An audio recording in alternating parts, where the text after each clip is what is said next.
В общем, саған бір айтатын мәселе болып тұр. Әлгі... Айтатыныңды айта берші, созбай. Мен бүгін еш нәрсеге де таң қалмаймын. Ой, не болып қалды? Өмірдің бір кезеңдері. Тоқташ, бірдеңе болып қалды ма? Не болды? Біреу ренжітті ме сен?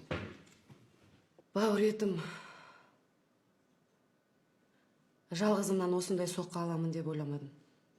Кім? Ержан туралы айтып тұрсың ба, оған не болды? Ержан мені үйден қуып жіберді, түсінесің бе?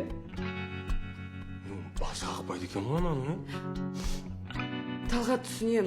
Саған шынымды айтсам айтуға да ыңғайсызданып тұрмын. Бірақ та сен мені түсінуің керек. Өтінем, сенікіне барып тұра тұрсам бола ма? Менің үйімде?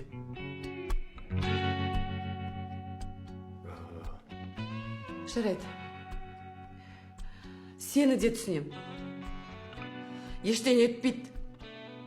Қазір күн жылы ғой. Паркке барып, орындыққа ұйықтасам да әйтеу бір амалын табармын. Менің етім үйреніп кеткен бұндайға, түсінесің бе? Сонда ол мына әдеті баяғыдан бері бар ма? Иә, баяғыдан бері. Үйді Ержанның атына аударғалы бері Ержанның іші пысса болды, мені үйден қуып шығады. Қатты сылай берме, бетіне әжім түседі. Сосын, Гүлжан, мен саған отвечаю, паркте қатты өлесің, суық кешке негізі.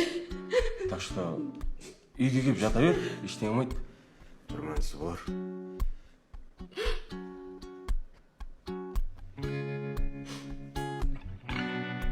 Талғат. Иә. Ой,